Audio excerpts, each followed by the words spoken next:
নজর রাখবো শ্রীভূমির দিকে। দক্ষিণ শ্রীভূমির নিলাম বাজার এলাকায় ঘটেছে এক ভয়ঙ্কর গণপ্রহারের ঘটনা। অভিযোগ 7 থেকে 8 জন যুবকের একটি দল এক যুবককে নির্মমভাবে মারধর করে। ঘটনার দৃশ্য মোবাইল বন্দি করা হয়েছে।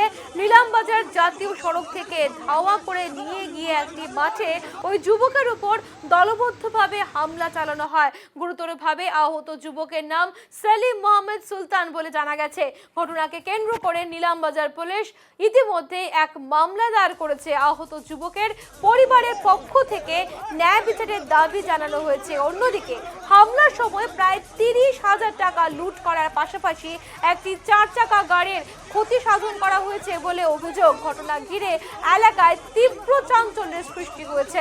পুলিশ ঘটনার তদন্ত শুরু করেছে।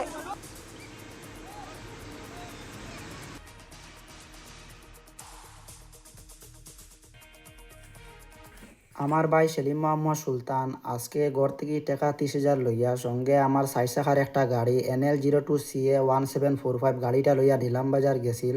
নিলামবাজার ফিল্ডের সামনে একটা দোকান আছিল, ও দোকানের টাকাটা দিবার লাগে। তখন স্টার ইটবাট্টা মালিক বিলাল উদ্দিন, উনার বাইক না জাবেদ হোসেন এবং জাবির হোসেন, ওরা দুইজনে মিলিয়া ওদের সঙ্গে আরও প্রায় 4-5 জন আসলা। ওরা সবে মিলিয়া আমার বাইরে খুবই মারধর করছেন এবং আমার বাইরের হাত থেকে টাকাটা নিছেন গিয়া এবং গাড়িটাও খুব ভাঙচুর করছেন তারা এবং বডির মধ্যে বহুত স্ক্র্যাচ ফেলাইছেন। আর এর বাদে আমার বাইরে তারা মারিয়া ফেলাইয়া গেছেন গিয়া। যখন আমার কাছে ফোন আইছে, ফোন আওয়ার পরে আমি আমার বাইরে ওন থেকে নিয়ে নিলামবাজার থানাত লইয়া গেছি। যাবার পরে আমি একটা FIR করছি। FIR করার পরে আমার বাইরে মেডিকেলও ফাটাইছেন, মেডিকেল করানি হয়েছে। এখন বর্তমানে চিকিৎসাধীন অবস্থায় আছে এবং আমি স্যারের কাছে কইমু, নিলামবাজার থানার ওসি স্যার কাছে কইমু, যারা আমার বাইরে মারছে এরা যেন অ্যারেস্ট করা হয় এবং শাস্তি দেওয়া হয় এদেরকে। সরাসরি শ্রীভূমি থেকে অসীম দেব রয়েছেন। তো অসীম, জানতে চাইবো, শ্রীভূমি নিলাম বাজারে এক যুবককে 7-8 জন যুবকের দল মিলে মারধর করেছে, সেই অভিযোগ রয়েছে। কি জানতে পারছো, এখন কি পরিস্থিতি?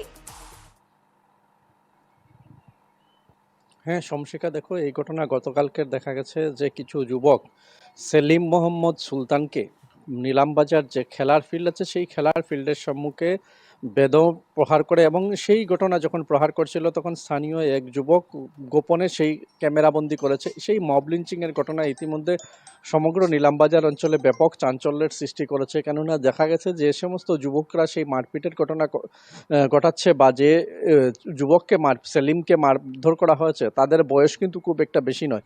কী কারণে তাকে মারপিট করা হয়েছে বা সেখানে মাঠের মধ্যে ফেলে তাকে আবর্জনার মধ্যে ফেলে তাকে মারপিট করা হয়েছে এবং দীর্ঘ সময় ধরে মারপিট করা হয়। পরবর্তী সময়ে স্থানীয় কিছু ব্যক্তি তাকে উদ্ধার করেন এবং সে পরবর্তী সময় সেখান থেকে পালিয়ে নিজেকে আত্মরক্ষা করে। এই ঘটনায়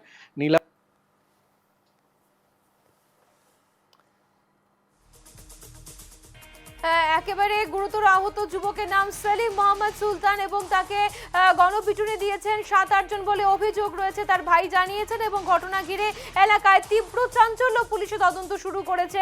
আপাতত ধন্যবাদ তোমাকে অসীম।